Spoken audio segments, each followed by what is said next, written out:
nothing that I say. Master, moving stones around is one thing. This is totally different. No, no different. Only different in your mind. You must unlearn what you have learned. All right, I'll give it a try. No, try not. Do. Or do not. There is no try. We've been playing this game since before the birth of this planet, and will continue to do so long after the death of yours. We don't cause the destruction of a world, Captain Carter. We simply manage it. Feed off it, if you like. But on every host planet, it always plays out exactly the same way. Populations rise, societies divide, wars spread. And all the while, the neglected planet slowly fades. They'll come at you sideways. It's how they think.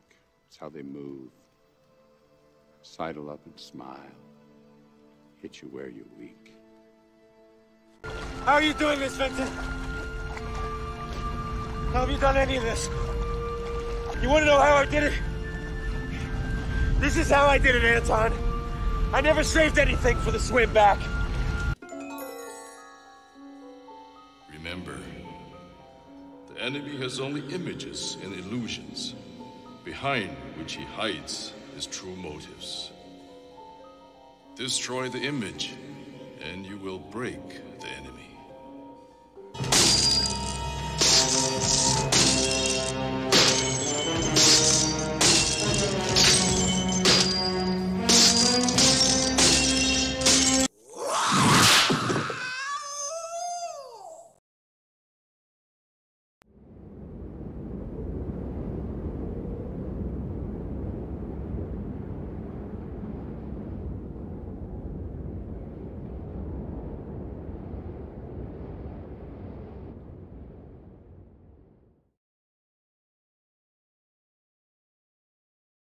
When I let go of what I am, I become what I might be.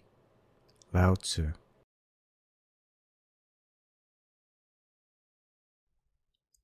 Good evening, everyone. I actually had a couple of different things that I was actually going to talk about. And then, what I typically do is I look for quotes. Just because this is the last thing that you saw before I started talking is you got to listen to a quote that I found as my quote of the day, and I was like, huh, Lao Tzu is a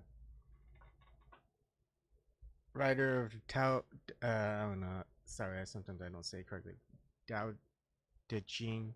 I'm trying to say it the Chinese way, but I'm not Chinese and I'm not very good at saying things, even in English, especially in Korean.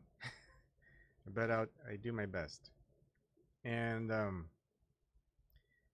if you don't know what Taoism is, or Tao, don't worry, because many people don't, even when they try to. But when you can look into it, definitely go into it, and I'll just kind of help you along. And the reason I'm smiling and just it's kind of, it's like,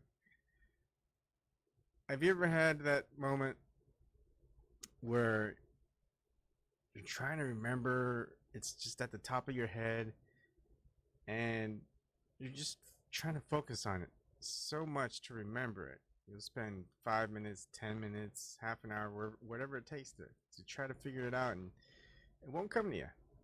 And you go, all right, it doesn't matter that much. So you go on throughout your day, and all of a sudden it comes to you. It's like, oh, how can I not know that? You know, and it's just when you least expected it, when you least cared for it, it came to you. And it's funny how things work that way, right? And I realized, in looking at some of these quotes, and actually, let's go ahead and look at that now, because these quotes are great. Even if you don't read the work, you can just read the quotes, and the quotes may apply to how things are in your experience and everything else.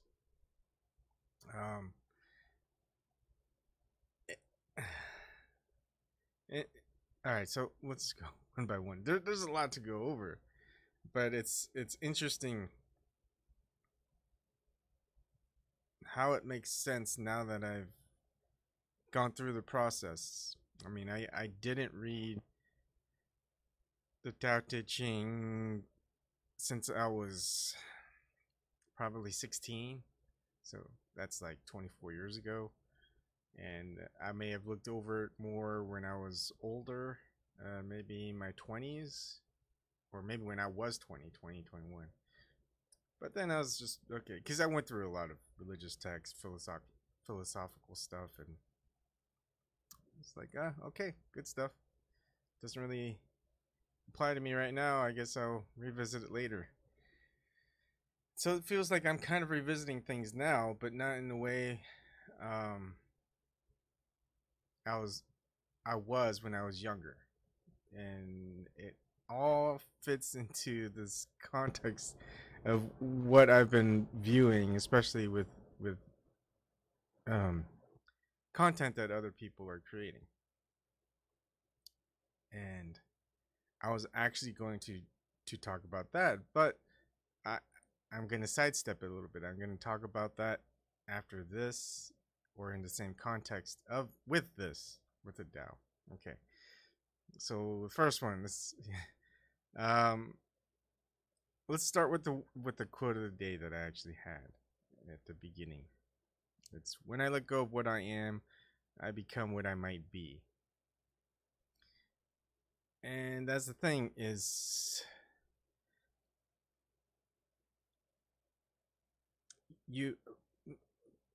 it's you know how people say you can't change, people don't change.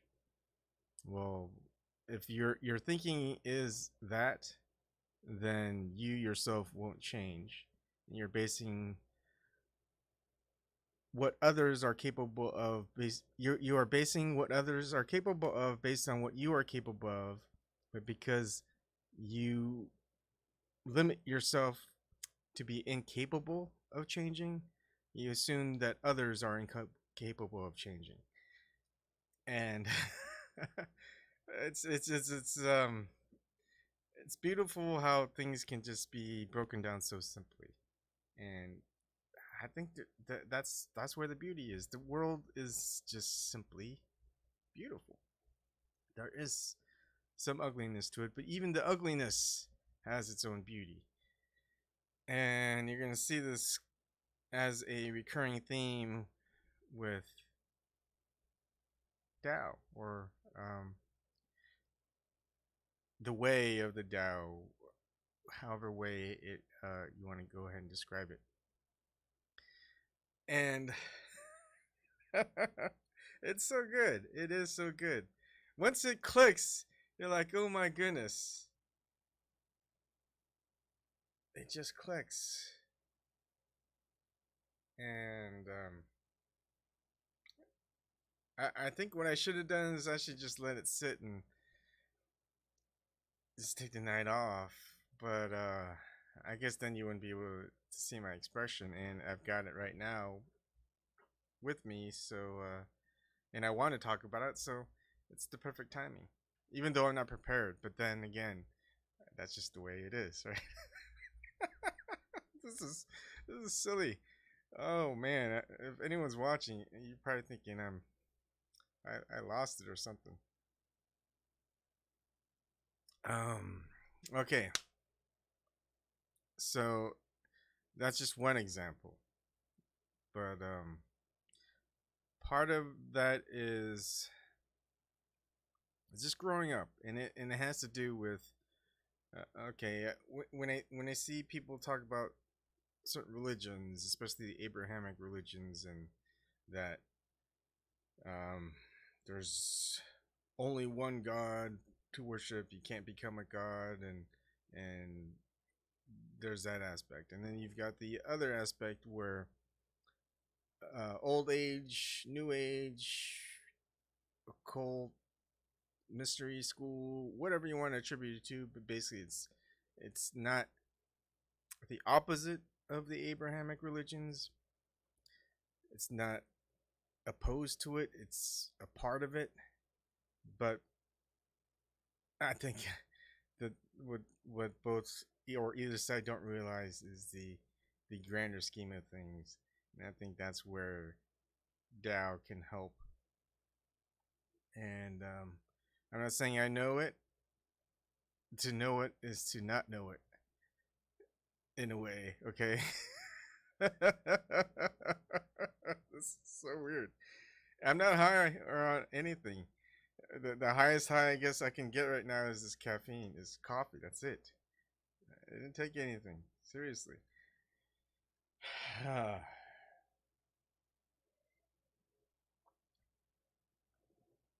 But what I tend to think of things in that regard, I'm not religious, as many of you know. I'm agnostic. I feel like, or I think like, we can never really know, and that's part of the Tao. But let's just look at how things are, okay? So whatever the idea is, whether it's the Abrahamic religion or the old age, new age, paganism, whatever it is, that you can become a god, well, they may both be partly right. Here's what it is. So we're all here.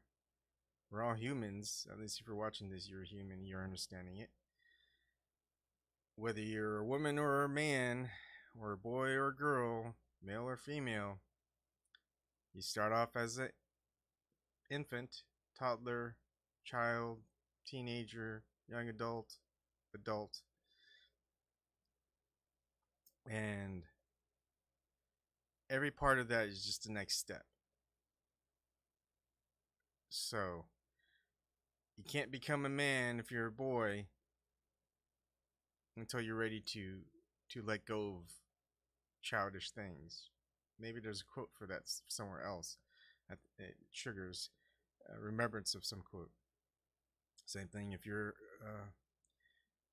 a girl and want to become a woman, you know, you have to let go of your childish things and you become a woman. Well, is that the end for us just to become a man and or a woman? And we just hold on to that, we just stick there? Is there something further that we can become? Well, what if we are meant to become more than that? Like whichever side of the belief system that you come from, unless you're an atheist or some other religion, but every religion, creator created us, okay? And that creator, what was the purpose of the creating us? To not become as we are a part of the creator, whoever created us. We are part of this universe, even though we don't know how we will fit in, but we will find a way to see where we fit in and just fit. I think a lot of the problem is, and especially the occult side, is they think they can force their way in. Is they can't. They've been trying, they can't. But then there you got the other side is they say no, we're not supposed to, and they don't know why they're not supposed to. Just, oh, this book says so, or someone says so. As least we can do is we just keep we're just guarded, protected. You know, Jesus will save us, or he did save you, right? So why will he save you again? What's the point of coming back? If you die, you're gonna go to heaven. You know, it's just the logical aspect of it. It's, yeah, That's fine. But it's just like us humans as adults, if we're fathers or mothers, we have children. What do we expect our children to be? We hope that they will embody the best of what we are, and what we try to teach them as they grow up is to teach them the things that will help them get to for them to get to be where they can get to be a man or a woman, grow up in the way that we hope is best for them, easiest for them. You know, make them strong, smart, good, be able to think and just live with the world, not against the world. Just how to survive and just how to be good, and things like that. So do we expect anything less from the creators of us as a species or as a part of this universe? Is that the universe, what we call the universe, or just a greater part of the world, is trying to teach us things. It's trying to show us things. And we see it. We see it in everything. The thing is, you're not going to see it if you're not looking for it. But sometimes if you look for it too hard, it might just pass you by, or other things that you could see, because you're so intent on seeing this one thing, you're missing all the other things that you can see, that you can marvel at. So my take on it is, just like our kids, they have that spark of what we are. Whoever created us, we have that spark within us that the Creator gave or provided, and they expect no less for us to become what we are gonna be. And that's it, really. I mean, I'm not saying that you're gonna be what you think a god or a creator is, right? You got those preconceived notions of it. So you're so focused on what that is, if that's what you're going for, that you're never going to become that once you let go of what you currently are and what you expect to be. You just become what you naturally will become. I know this isn't going to get most people, but it's like when I was a young adult, not quite an adult, is I was more focused on what kind of man I could become, or when I become a man, how I can be presented as a man. That those were projected things. Hi Kathy, how's it going? And I wasn't ready to become a man. You see what I mean?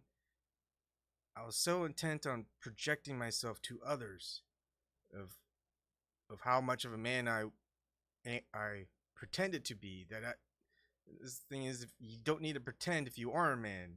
Do you understand that part? So when I became a man, I didn't realize that I was a man, and I realized I wasn't trying to be an aspect of a man, of what I thought a man would be. I just did what I do. I am doing what I am doing. I'm not thinking about what I'm trying to be as a person who's doing what I'm doing. I'm just doing it. That's what man is. Right? It's not pretending to be something to present yourself as something else. You just are. And once you let go of all that pretension, then you become what your potential is, because you're now you now present yourself. And there's also the next step. There's something even further than that. From here, as me, I'm a man. I'm not looking to be anything else. but I'm still looking to just be the best representation of what a man could be. And if you even think of it in the context of Jesus, as at no point has there been a man that became God in the way that Jesus came, where he was a man who became or God that became man. Okay? And so what's the point of that? What's the point of God becoming a man, and what was he here for?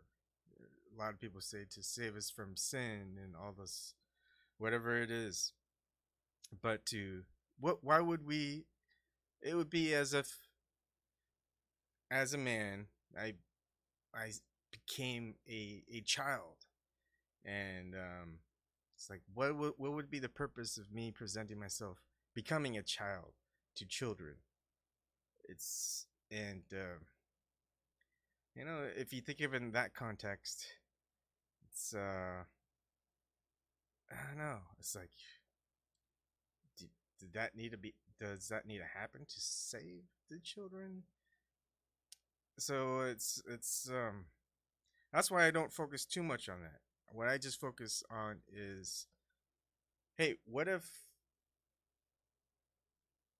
there were what if the creator, God, whatever you want to call it, was expecting us to, someone, or most of us, to become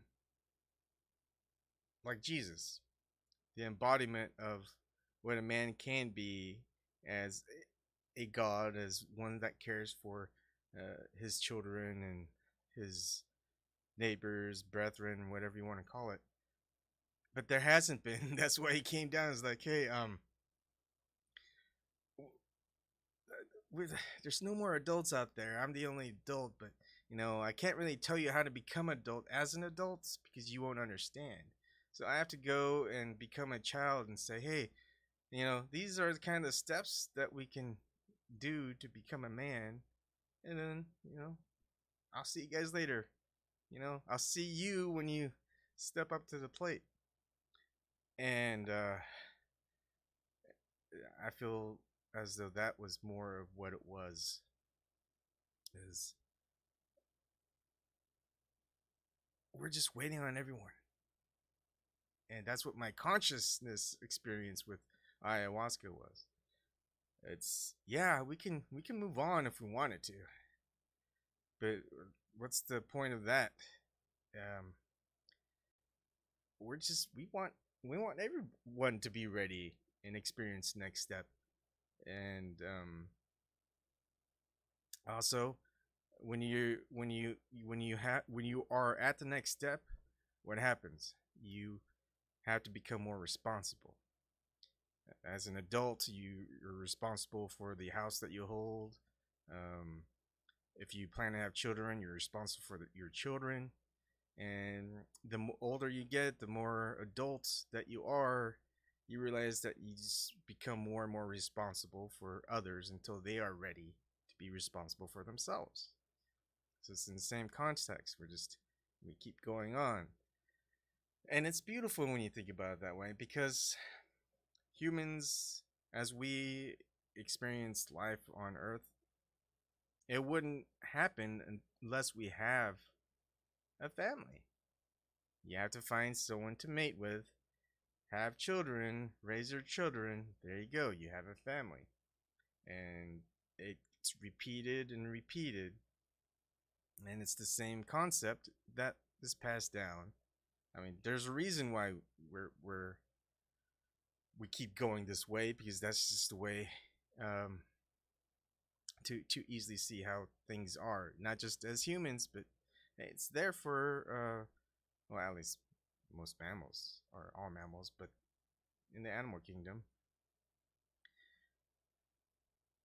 So it's so that's just this one part. I just talked for like 25 minutes.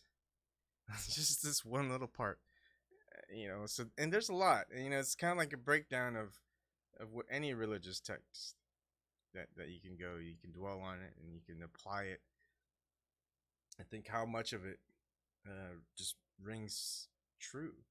And excuse me. And it's but part of this is just every time you're focusing on one thing, you have to focus.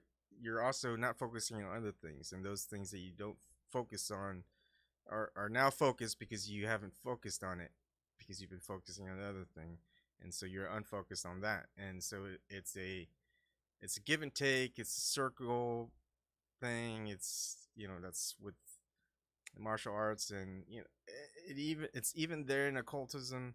It's even there in religious context, whichever religion that you believe in. It's all around, because truth is truth. It rings true wherever it's spoken, wherever it's held. It's there. It's the true constant. It's a constant that can change and cannot change. And this is philosophical. It's not science. It's not scientific method. It's a way to break down a way, and it is a way of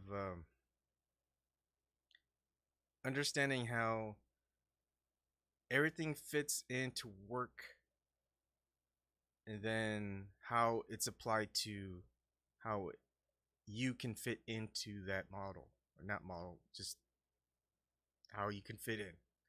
That's probably a better way to put it. Here's a good one that I like. Nature does not hurry, yet everything is accomplished. When we see spring arrive, the plants grow. We see the seeds start to sprout. It's not like we see the birds coming around. They're starting to find a mate, build a nest, fatten themselves up, and you know, because they're trying to get ready for spending most of their time feeding their chicks and not themselves. And you can see just how vibrant the world becomes because spring arrived. You didn't see all that happening during the late winter. Okay, it's not like they were hurrying and getting ready for spring. No, they're just doing what they were doing during that time, during late winter, just huddling down. They weren't like, okay, I know there's snow out there, there's whatever it is, it's cold, but you know what? We're gonna just start getting ready for the springing and nesting and having a mate and all this other stuff before spring arrives. But the thing is, it doesn't work that way. The plants aren't going to be ready to sprout. The sun isn't out there shining as bright. The cold hasn't let go yet. Because the leaves and the plants haven't started sprouting and growing, all the other insects out there haven't come out. And plus, because it's cold, you know, it's just nature. Everything is very interactive with everything else. So, but we've gone to the point, not just as humans as a whole, as a species as a whole, but as individuals. So we're always hurrying, if you haven't noticed. We're hurrying, rushing through school, or rushing through university, or rushing through our jobs, or rushing through having finding someone to settle down with, rushing through just everything in life. We don't slow down to just appreciate where we are, how we're fitting in with just how nature presents itself.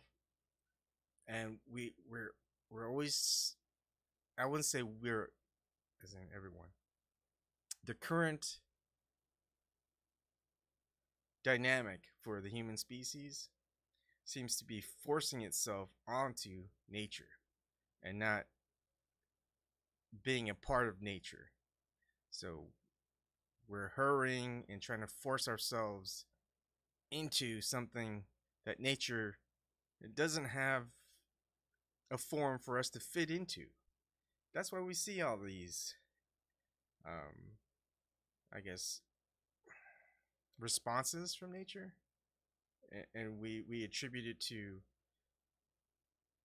accidents or something else, something that can be explained scientifically. Even if we don't know, we can't experiment. We can't run a scientific experiment to it, but people will speak as if they know scientifically. Yes, Kathy. Wonderful things can happen when we least expect it, as can tragedy. So many people just rush through things, rush through life, and in that rush, because they're in such a hurry to accomplish something, most of the time, they don't accomplish it because they realize too late that life isn't a race. It's not a race. It's not a sprint, especially. If anything, it could be a marathon, but it's not about prolonging your journey. There's a destination to get to. And here's another one. A good traveler has no fixed plans and is not intent on arriving. So think of life as a journey. Everyone's life is going to be a different journey. To try to force someone else to follow your path in life, your journey, is as though someone else was trying to say, "Hey, no, you should be following my path, the same journey I'm doing." It's all good. You know, my path, my journey. You know, this is what I want, and this is how I'm gonna get there. This is laid out exactly how to get to point A to point B to C, D, etc. And then what happens when you don't get to a certain point? It's like, oh, well, I failed. Now I guess I'm a failure. What do I do now? So whatever your expectations on your journey, whatever destination, if you don't get to that destination, it's not a failure. Your life hasn't been a failed life. It's your life, your experience was set based on that journey that you had. Your expectations just weren't met. Your journey still occurred, but because you were so intent on reaching the destination of again, preconceiving the destination of where you wanted to be, that you didn't just understand that you didn't have to reach that destination. It's like, just think of your past experiences in your current life, and just say maybe it was a vacation that you were really looking forward to, and or maybe a job that you're really intent on getting, and the thing is, once you got there and you experienced all of that and you finally went home, what you usually remember isn't the final destination and the experience that occurred then. It was the hardship and the journey, the focus, the interactions that you had with others, and you know, the appreciation for the experience that it took to get to that point. That's what you remember as a good experience, good or bad, but as an experience that you're going to remember and appreciate. It's but maybe everyone's different. Excuse me. All right. So, okay. 35 minutes. Let's look and say, okay, what is Taoism? Ebon's sprouting on about this stuff, and like, I don't know what's going on. So if you just take the easiest, quickest definition that's out there, and first search result, what is Taoism? It's a Chinese philosophy based on the writings of Lao Tzu, which is around 6th century BC, advocating humility and religious piety. And here it's stated as a discipline. Taoism is a religious or philosophical tradition of Chinese origin, and this is from Wikipedia, which emphasizes living in harmony with the Tao. The Tao is the fundamental idea in most Chinese philosophical schools. In Taoism, however, it denotes the principle that is the source, pattern, and substance of everything that exists. And then I'll just go to just the first thing, personaldao.com, which is Taoism 101, Introduction to the Tao. What is Taoism? To many people, a confusing aspect of Taoism is its very definition. Many religions will happily teach philosophy and dogma, which in reflection defines a person. Taoism flips this around. It starts by teaching a truth. The Tao is indefinable. It then follows up by teaching that each person can discover the Tao on their terms. A teaching like this can be very hard to grasp when most people desire very concrete definitions in their own life.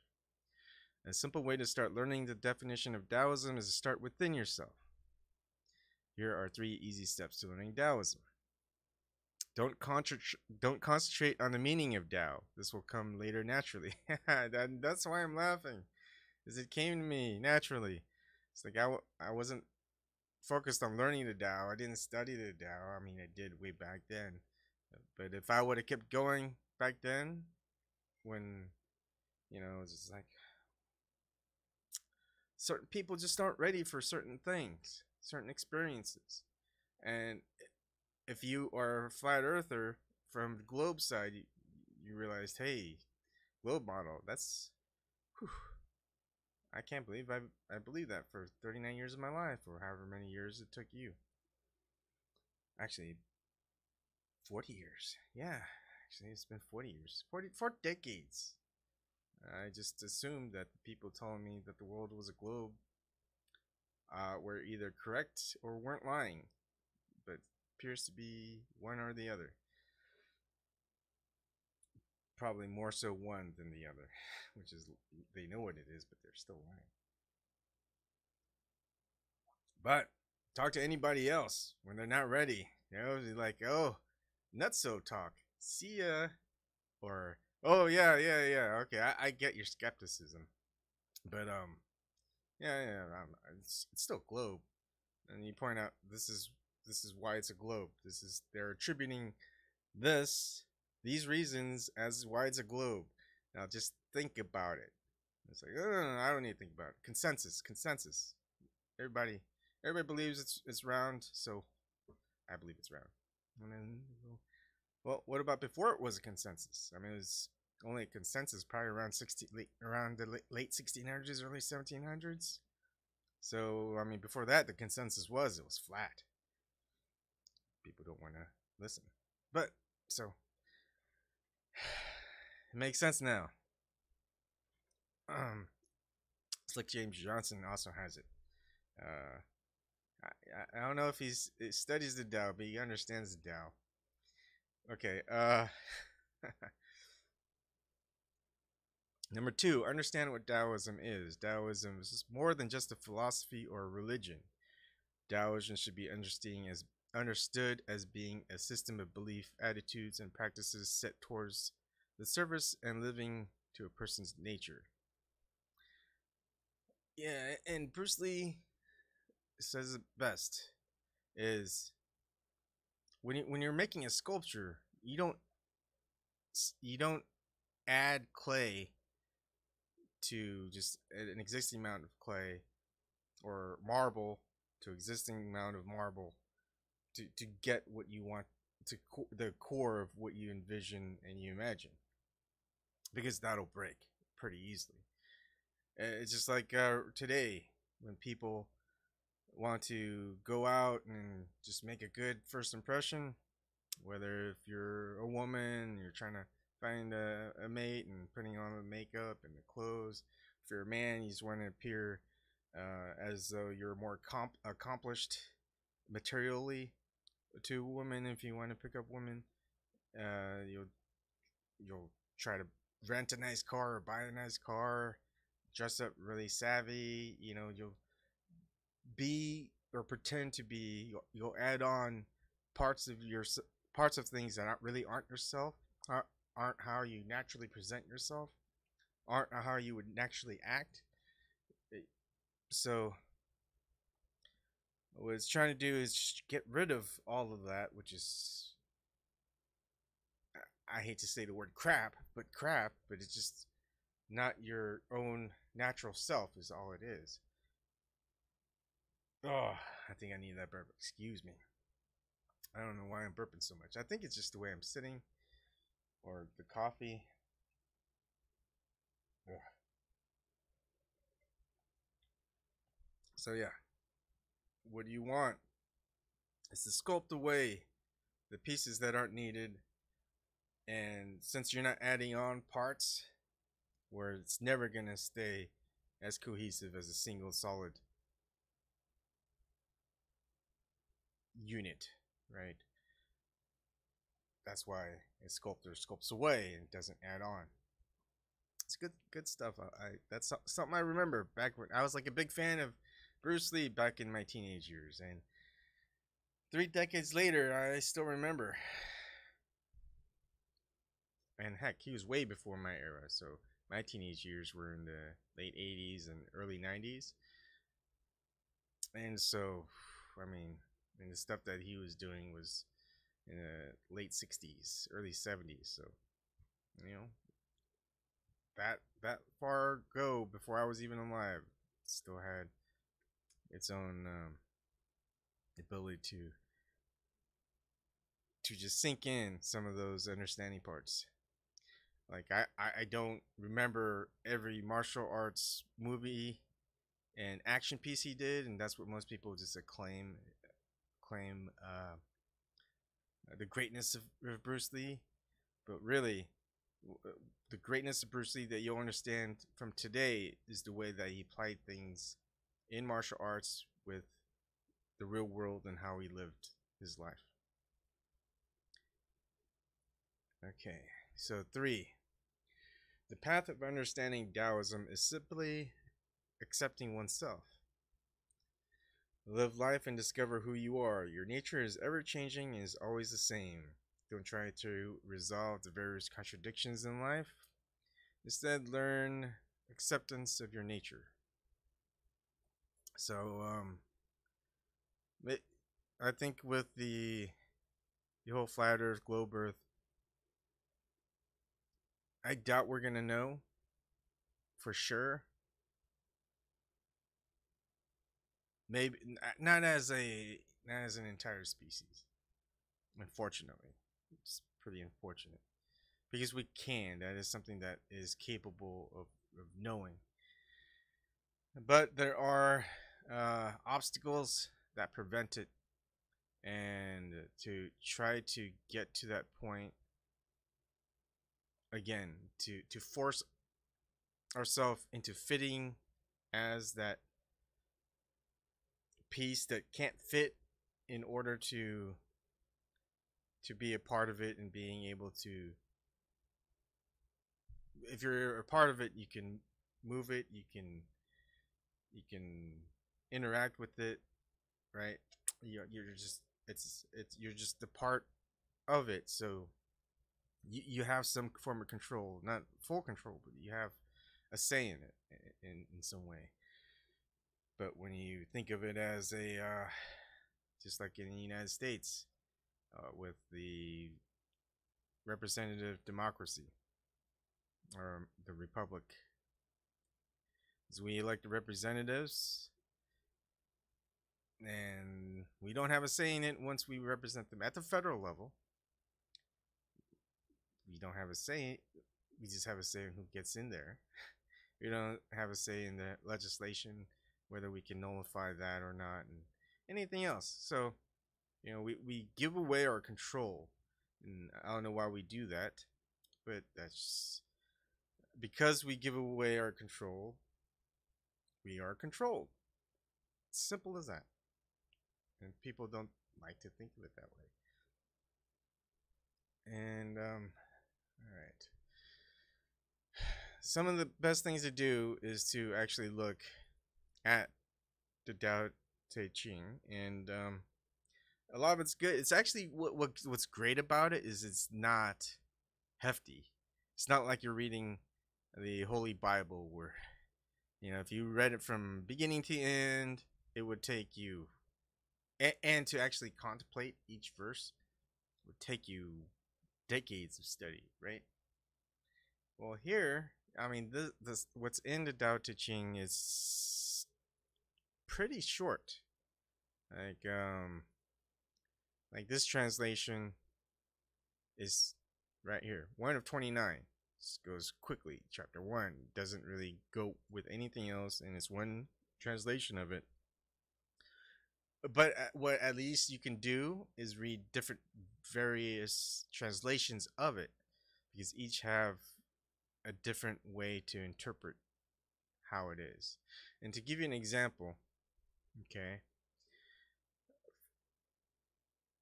we're going to just read chapter 1 of the Tao Te Ching from www.with.org. Okay, it says, and maybe it's better to, let's go ahead and split that one with another one. I like that part, so we're gonna go there. This first chapter. Sorry, I wasn't fully prepped. Again, I wasn't really prepared to do this. It just crept up on me, and I was like, hey, I want to talk about this. So, for example, this is just its own part. Like this would be part 1. This is chapter 1. You could just tell how different it is by the just 2 different individual translations. And this one, it says, even the finest teaching is not the Tao itself. Even the finest name is insufficient to define it. Without words, the Tao can be experienced, and without a name, it can be known. To conduct one's life according to the Tao, it is to conduct one's life without regrets. To realize that potential within oneself, which is of benefit to all. Though words or names are not required to live one's life this way to describe it, words and names are used that we might better clarify the way of which we speak, without confusing it with other ways in which an individual might choose to live. Through knowledge, intellectual thought, and words, the manifestations of the Tao are known, but without such intellectual intent, we might experience the Tao itself. Both knowledge and experience are real, but reality has many forms, which seem to cause complexity. By using the means appropriate, we extend ourselves beyond the barriers of such complexity, and so experience the Tao. So that's one translation of it, and you're going to see it's vastly different than this one. Okay, and this one says, Tao, the way that can be spoken of, is not the constant Tao. The name that can be named is not a constant name. Nameless is the origin of heaven and earth. The named is the mother of all things. Thus, the constant void enables one to observe the true essence. The constant being enables one to see the outward manifestations. But these two come paired from the same origin. But when the essence is manifested, it has a different name. The same origin is called the profound mystery. As profound a mystery as it can be, it is the gate to the essence of life. So you see how different the translations can be. And so what I recommend for many people is to go ahead and go through one entire translation of the Tao Te Ching and go to another interpretation, read through it. Now, as you're going through it, don't force yourself to understand each chapter, each verse, okay? What I want you to do is to mark a verse as something that you're familiar with. Like it just clicks. It's like, oh, I know I've experienced this or at least you can, it just hits you. You understand it without understanding it. You know that if you revisited it and you concentrated on it, you can apply it to how your life is or was. And so I think that's the best way to study the Tao Te Ching from my point of view. I haven't done it. It's just something that I can see as it working. Because it just, sorry, it's just one of those things I typically don't do, is just tell people how to do something, which I don't do because I understand it, because I didn't focus on understanding it. But when I look through this, I understand how it's applied with how I understand it. So, oh, Kohina, awesome. Hi, Robert. Tao of the Stash. Yeah, Kohina, that's great. I did not know. That's good to know. I'd like to know more, but sometimes, you know, it's not about knowing from others of how you understand the Tao, because you're not going to understand the Tao that way.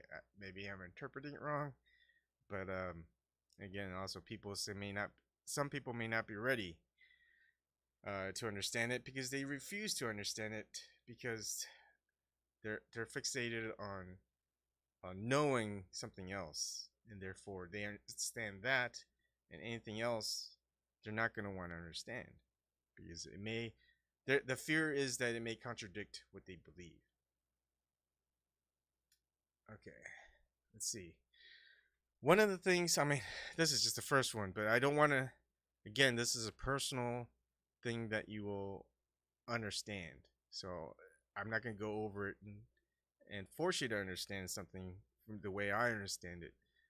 It's something the way that you will learn to understand in your way. And but one thing that it got to me, which I think is good, and it's not exactly the best translation, but again, you want to read other translations of the same chapter. And if you are a follower of Jesus or a Christian, I don't say I'm a Christian, but I do say I'm a follower of Jesus. I'm a follower of Buddha. I'm a follower of the Tao. There's so many things you can follow, is you don't have to choose one thing to follow. There's different paths. You can always take any path that presents itself to you. You don't have to choose and stick with one path at all times. If you go to a fishing spot, like for me, if I'm going to a fishing spot, I don't have to go drive the same road every time. I don't have to drive each time. I could walk, I could bike. I don't have to walk the same route to get to the pond every time. I could take a different route. I could actually take a boat, take a raft. I can go on a floaty. Maybe it's iced over. I can go ice fishing. I don't have to fish on the water, off the water, on the shore by itself. So there's many paths that one can take. So don't feel limited to just taking one. And there's so much other good stuff when you can lead, when you go further into this stuff. And I may do that. What I think I'm gonna do is I can do exactly as I said, that as suggested that you can do, is I'm gonna go through on my own time each chapter, each verse, and just quickly check off, oh, this is something that I want to talk about, this is something I want to talk about, this is something that I could talk about, because I can relate to it with my own personal journey. Okay. And if anyone else did it, I think I'd like to know. And that's the same thing, like Kohina. If you wanna, if there's any parts, like any chapters, any verses that you like is particularly and want to share, I'd love it. I think it's great. Robert says, Ebon, thanks for sharing the good stuff. Great mystery, profound mystery from Kathy B. Robert says, all rivers lead to the sea. Kohina, Opening yourself to thought experiment, which you may have directly opposed to before, is something I seem to find myself doing, and all that appreciation is reflected in the Tao. Understanding is not one-sided. All right, good stuff. All right, so 62 from the source of light monastery.tribal.com. So it says the Tao is to the 10,000 things what the shrine is in the home. It is the treasure of the virtuous and the protection of the wrongdoer. Good words are appreciated, good deeds are accepted as gifts. Even the wrongdoers are not abandoned. Now, isn't that something Jesus would say? Hence, on the day an emperor is installed and appoints the 3 ducal ministers, remain where you are and make an offering of the Tao. It will be preferable to a gift of jade discs, followed by a team of 4 horses. Why did the ancients value the Tao? Was it not because through it you can find what you seek, and because of it you can escape what is hounding you? Therefore, it is the most valuable thing under heaven. And that's almost a... It's kind of it's in a way it's saying, rather than providing something that's material that you can't really keep through the when you die, it's not that you're gonna keep anything of your material possessions anyway, but also just knowledge is just great a great gift. And there's just so many parts to it, it just skips. And that's also another problem with the way that translations work and the paragraphs, is it's kind of its own thing, and then there's another thing here, but it's also very different in each interpretation of a chapter. So if we get to 62, again, you're going to see this a little bit different. So in this one, it says, let's just make it bigger. Tao is the wonder of all creations. It is a treasure for those who are kind. It can also protect those who are not kind. Words of Tao can benefit all people. Its action can guide people to follow the right way. Those who have gone astray, the all-forgiving Tao will not abandon them. Therefore, it is better to embrace this precious Tao than to be crowned as kings or appointed as ministers or horses. So why did the ancients value and honor this Tao? It is because those who seek will attain, those who offend will be forgiven. Thus, it is the greatest honor in the world. So I think once you get to a certain point in life, as much as you will have to defend violence, defend against violence, defend against oppression, I think there's a certain point where you will try to take steps to not do as much damage in return as possible if you're capable of doing so. And I think that's why martial arts came to be that way, is to maximize the efficiency of handling a violent situation without having to necessarily handle it the most easily and most brutal way. It could be easy to stop someone by just shooting them, or by just having a sword and just chopping them down, but maybe that person will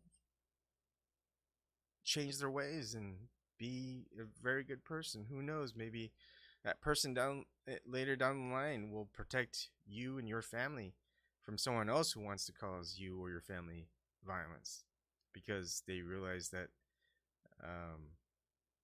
they would not be there if it weren't for you, and thus it's just life and nature and people and everything else just gets better in return.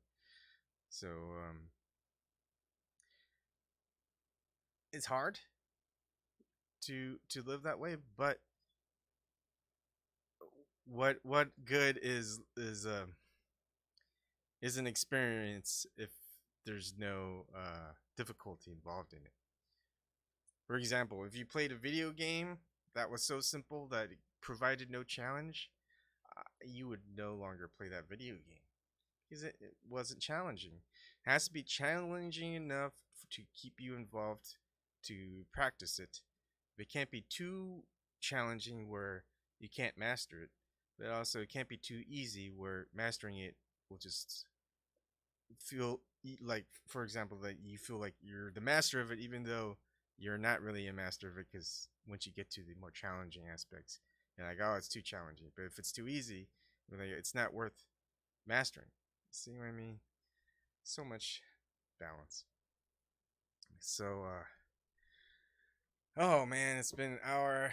I really don't want to go too far. It's just something I was excited to talk about and introduce, maybe. And I think I will revisit this. I think I will go over this again, but just on a more specific chapter, verse type of thing, and just be more specific in applying it. Not that I'm just going to focus on it entirely. Excuse me. But it's just something that I will probably merge in with everything else that's out there. Merge it in with the scientific method, because that's also a way of Tao, philosophy, religion, science, all of that. It's all mixed in. All paths are leading to the truth. And if you're not trying to head towards the truth, well, we'll just say you're on the wrong path. It's just like, okay, we're heading to that fishing pond. You're going to take a path that doesn't get there. Well, you're not going to get there by taking the wrong path. So we're just trying to help other people get on that path. And most of the best way to do it is to find others who've been through that path. And we'll guide you, saying, this is how I got to the path. I'm sorry it's not like detailed, but you know, if you follow the exact same path as me, you might not get there, or it might not not get there, but you might get there, but you won't appreciate the journey to get there. It's like getting an answer for a math formula, but not working through the problem to get that answer. So I did that. I cheated, because they're in the math books. The answers, the odd numbered formulas, they always give you the answer in the back. So I just copied it down, but I was too lazy to work out the actual the formula. But so that doesn't mean I understand how to solve. See the beauty of that path, that journey it took to get to that end point.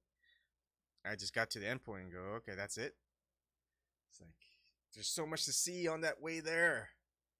It's like when we're taking a vacation, like if I took a vacation from Columbus, Nebraska to say Hawaii, it's like I just take a plane. I go to the airport, fly a plane, land on the airport, drive. It's like if I went, maybe that's just the worst analogy. I drove from Pensacola, Florida to Seattle, Washington. I got to see all the towns, the roads, and some of the smaller towns.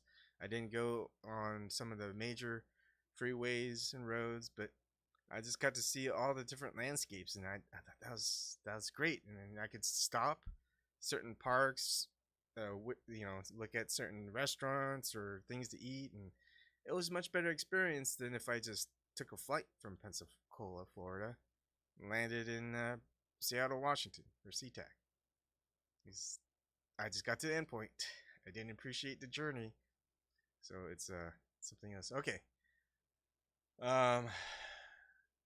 We all do wrong, we do, but we should, and then part of the Tao is not focusing on the wrong, but how do we do right? Because yeah, and if Larry is listening, I apologize if I was hard on you. Yeah, same here. But you know, we also Yeah, and it kind of fits into with the models. Like, I want the agents, the trolls, to be on the right path, because the path that they're on, even the people who set them on that path, what they don't realize is, maybe they do realize just very, very subtly, but the people who set them on that path don't care about them. If people set you on the wrong path, they don't care about you, because no person who understands Tao and goodness is gonna put you on the wrong path. And the wrong path does you harm. It doesn't do you any good. It does you harm. So in a way, by staying on that path, you're doing yourself harm. And you're also doing others harm. But you may not see it that way. That's fine. You may see it later in your life. And then hopefully you'll remember these words. Let's see. I'd rather try to find common ground or agree to disagree. Balance. I like that. Kohina, chapter 48 might be of interest in regards to what one learns may not reflect truth. Oh, okay. We'll go through 2. And again, I think I'll pick, I don't know if it's an arbitrary number, or I'll pick a couple different ones, translations, and I'll mark them. And because one translation might just make me understand a little bit better than another translation. And so we'll go here, 48. And the reason why I said to kind of go over it like the way I mentioned, even though I didn't, is because when I first went through this, when I was probably 16, the other time where I was 20, 21, as I just read through it like I would read through a book, but I didn't focus or concentrate on what it exactly, how it was applied to. I thought it was more of a religious text than, excuse me,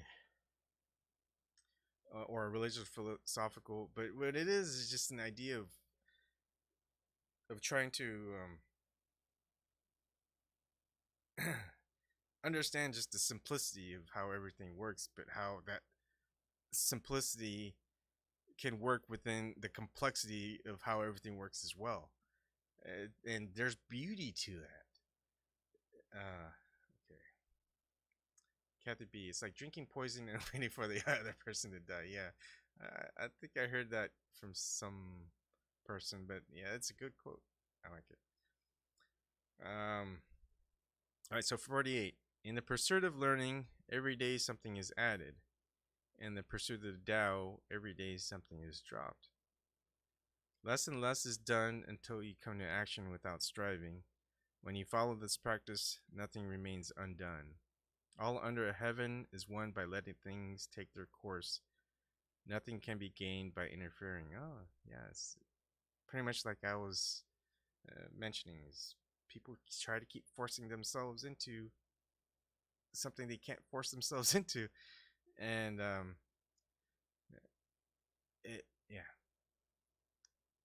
that is better put. And this one says, in pursuing knowledge, one learns with intellect and desires. Therefore, one's knowledge is accumulated day after day. In pursuing Tao, one is enlightened with the true nature, and thus diminishes daily one's worldly desires and knowledge. The continuous depletion of one's desires persists until one acts accordingly to the natural way. By acting without personal intention enables one to accomplish all things. Therefore, to rule over the world, one must act naturally without personal desires. If one pursues with extreme effort, one shall fail to rule the world. Yeah, and also the way that I also interpret this from what I was mentioning earlier, with being able to become more than just a man and a god, not to replace the god or creator, but to become a brother in a sense, just like or sister if you're a woman, as just like a child teenager, young adult becomes a man or a woman.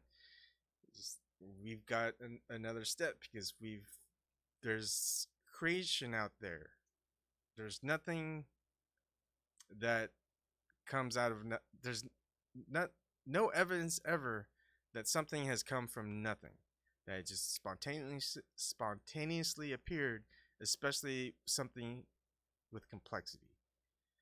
So therefore, it's natural to assume that there has been some creation process that occurred. And heck, it could be just a creation of a process that creates that creation. It's kind of like an assembly line of a factory, right? It can create things, but someone created a contraption where it can create the things it needs to create. So anyways, I don't want to go crazy into that part. So again, a lot of people in their journey, they want to force themselves, or not force themselves, yeah, I guess force themselves into the aspect of becoming God by seeking glory, by seeking power in life, by seeking fame and all of that stuff, which we see now and we've seen in movies and history and stories. And that's more of someone's ambition, and it's not for the good. They're just seeking for glory's sake, for their own sake, to be glorified. But then I don't think that's an aspect of someone you want to be a part of something bigger. And it's just like rulers. When people want to rule for ruling's sake, to have the power and control over people, at the end of the day, or end of their reign, it's not like people go, oh, I wish we could do that over again, right? It's like, oh my goodness, thank goodness that person's dead and no longer ruling over us. But now we have to deal with this new ruler. But then you get that ruler, the person who's like, you know, I don't care about ruling, or you guys should rule yourselves, you know. And if you think about it, it's kind of like how the United States was formed with the U.S. Constitution, and say, we don't want anyone ruling over us. We just want to rule ourselves. Have everyone contribute and say, hey, you don't have any more right than any other person. So if you're trying to force someone to do something or take something from theirs, that's not allowed. Because that's how we got here in the first place. And that's why we had this war. So we don't want this war again. That's why we have these Bill of Rights set forth. So it can apply in very many different things, and that's just what's great is, and that's what I do like about so-called religions, philosophies, ideas. It's not like a worship of a deity. It's a appreciation for the beauty of what we experience, how we experience it, and how we can better experience it. And who wouldn't appreciate that? Humans appreciate it. I'm pretty sure animals and plants would appreciate it. Definitely sure if the ones who live here appreciate it, the ones who created where we live appreciate it, the ones who created everything before us, I'm pretty sure they appreciate that occurs. I doubt anyone really likes the idea of creating something that's going to destroy something, like the atomic bombs, nuclear weapons, things like that. It's like no one really appreciates that. So yeah, it's a good thing to think about. Hopefully, if you've not experienced the working of Lao Tzu and the Tao and Tao Te Ching, you go ahead and see, hey, does it apply to you? And what I like about it is it's short. Like this one, 29 pages long. This one is 39 pages long. It's not long, and you can read like a book quick and just check off something that get you and you go, oh, that's something good. You know, it's the same thing like learning, like if I read the Nag Hammadi or the Book of Enoch or, excuse me, the Aramaic Targum, listening to Zen Garcia on that, or listening to Marty Leeds on just the mathematical geometry and stuff like that. It's great. It's something more that I can experience in looking in a certain way. It's like I can see more past to a place where I could see more things, understand more things. And it's like, why wouldn't I want to know that? You know, it's like you know, in math, when I was learning math or algebra, there's just various ways to actually get to the end result. You can work like 1, 2, 3, 4 different methods just to get to the same, get to the answer. And some people like it the quick way where you can do it in your head. That's a fun trick. I learned how to do that by Richard Feynman. As far as finding the squares of a number from 1 to 100, do that in my head pretty quick. I'm pretty out of the practice now, but I used to be able to do it faster than someone can actually type it out on a calculator and get the answer.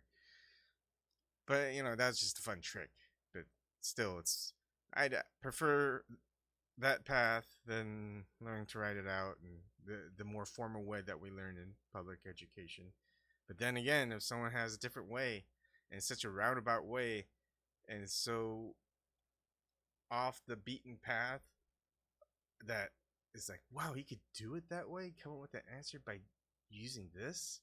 It's like, that's amazing. That's incredible. And how could you not like that? And it's also, we as species, as humans, we like seeing something different. There's only a certain amount of times where we can watch the same movie and enjoy it. If you watch, like I can watch a movie 3, 4, 5, 6, 7, 8 times, whatever, and enjoy it those times. But then if I keep watching it and I'm forced to watch it, it's like it starts getting boring. I want to watch something new. I want to watch something that adds to it, or is better. It also gets me excited to see something new, maybe even if it's in the same context or in the same setting and same characters. So, you know, we're all that way. But it's also great to revisit the old path. It's like, hey, I used to get here, or I used to go there, but we can't go that way anymore. It looks like it's blocked, or the main way to get there is blocked, and you go, oh wait, I know another way. It was a way I took when I was a kid. You know, it's all overgrown with bushes, and maybe there might be a fallen tree on it or something, but you go and you're like, oh, look at that. This, you know, this used to have this, and this used to be here, and there used to be this tree with a bunch of bees, and I would just go and try to get some of the honey out of there. I got stung. You know, you got your story that you can tell or revisit, or if someone's there, share it with. And or who was it? This Ranty was amazed at the Mandela effect. I was surprised, like, wait, you got through and you're here at Flat Earth and you never hit the Mandela effect before? I thought that was just kind of amazing. But it's funny just listening to him. It's like, oh my goodness, it's so weird. But yeah, I don't know if this, just realizing this, that I understand it. It really doesn't change much of anything, at least not for me. But now I can revisit it, and just when I go through a certain verse, I'll probably smile. It's like, oh man, yeah, I get it now. Verses I just skipped over just to read it. I think it's like that when It's like the same thing when I see a lot of people who really start looking into the globe Earth model. When I think again, my approach isn't to look into the flat Earth model. It's to look into the globe Earth model. Focus on a globe Earth model. I don't want you to look at anything about flat Earth. I want you to look at the globe Earth model. Just look at that in detail. Does it make sense? Does it add up? Take NASA out of the picture. Take any gatekeeper, government, NASA. That's the thing with these rabbit holes and conspiracy theories. A lot of them. It all goes to the source of who is revealing it or who's letting known to the public that just the story or whatever it is that's involved. But at the end, the only way to find out is to get answers from the gatekeepers. But if the gatekeepers aren't going to give you the answers, well, you're at a dead end. So avoid the gatekeepers, and you can with the globe Earth model, because you live on a globe. Or you live on Earth, whether it's a globe or it's flat, you live on Earth. So you can find out about the Earth, just like everyone else finds out about the Earth, regardless if you have to go to space or not. And most likely, no one else has gone out to space at all either. So there's that. And also, religious. It's great that there are people out there that revisit what they've been told was the religion that they supposedly were indoctrinated to believe in. Because who doesn't want to know more about God, that the God that they're worshiping, or the world that the world that was created with them in it? I mean, who wouldn't want to know any of that stuff? So that they actually go and learn more, not just one book, but maybe a second book, a third book, a fourth book, a fifth book, more different translations, different versions of the same book, and just learn as much different interpretations as possible. And then you have a better understanding of why is this one different than this, where's this different than that. But you know what, in all of these, it's all the same about this.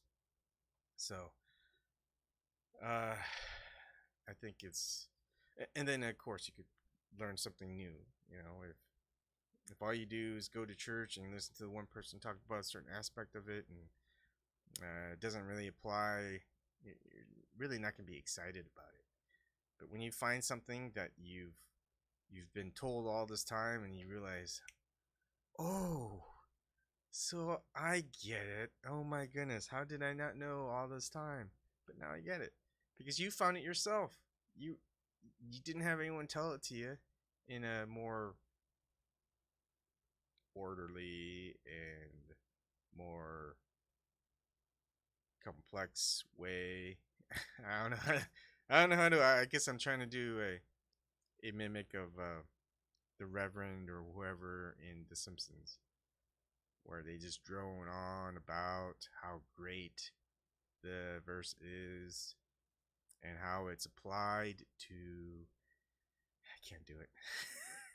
But you know what I mean. Okay, hour 24 minutes. But thank you for joining me. Again, if you have any other thing to maybe point out to me, I'd love to look at it. I'm excited. It's only midnight here, so I know I'll just be watching and listening to YouTube stuff. I've got a bunch of stuff I'm trying to listen to. While I'm doing that, I can read each of these different type translations of Tao Te Ching and mark it, and then have it applied through all this other stuff. The other thing that I'm looking at that I was focusing on before was, before I had a timeline, and just kind of looking into more of the solar calendar, and for example, the Mayans have their calculations of the calendar, and so do the Egyptians. And my first thought is, how did they know that the Earth was not just round, but that the sun orbited us, or we orbited the sun, and it took more than a perfect 360 degrees, because it's easy to figure out a perfect circle is 360 degrees. But how did they know it was 365?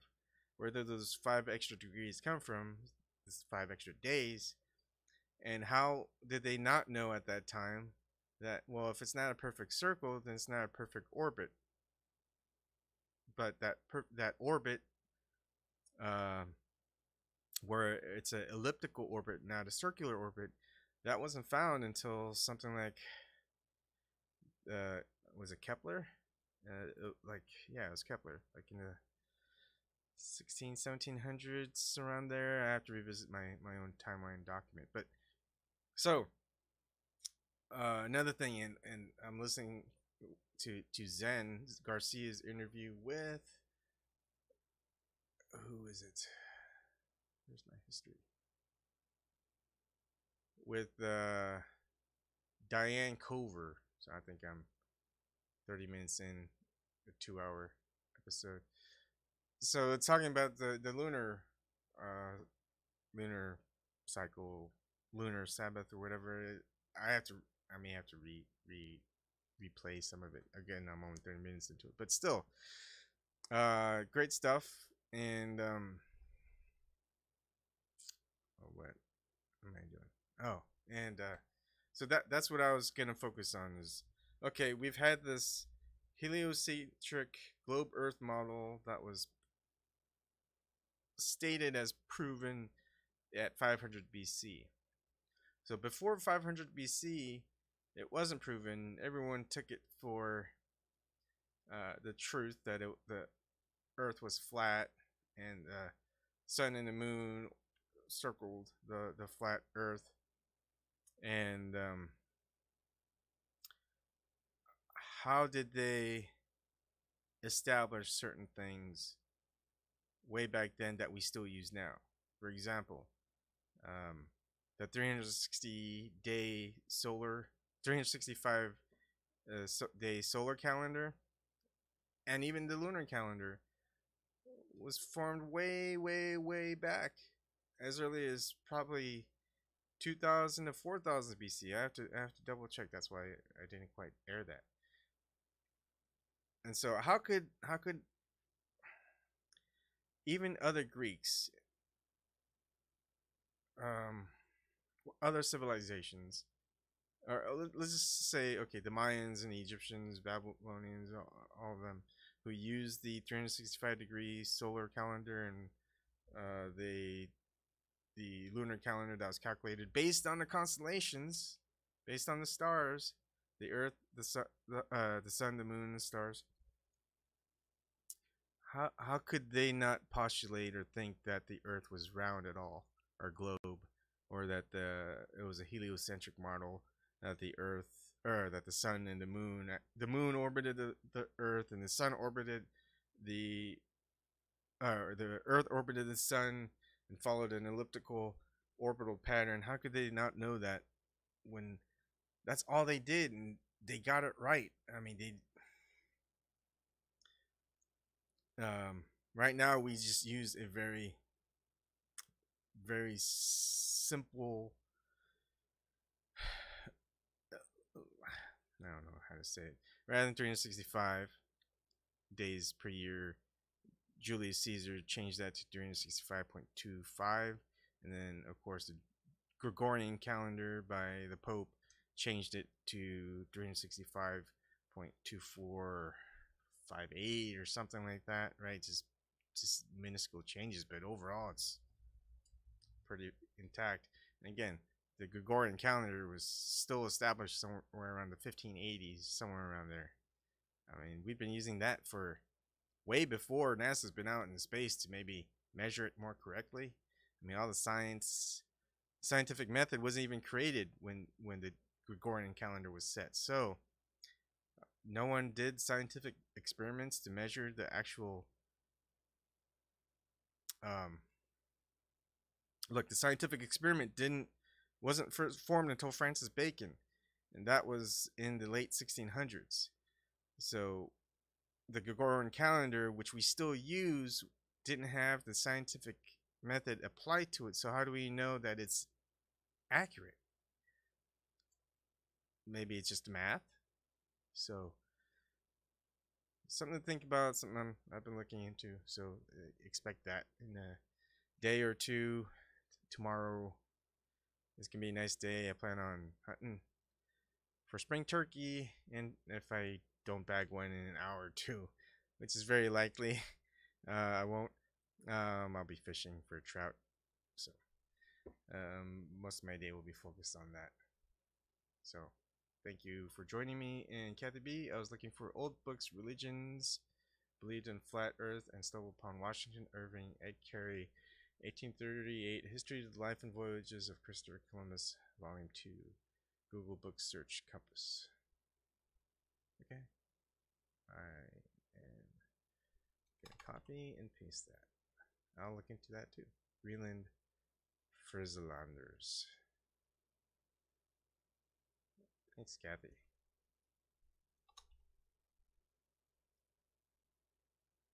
Okay. Thank you for joining me, and I will see you guys another night, or talk with you, or talk to you, and read your chat another night. Thank you, and have a good night or good morning wherever you are. Thanks.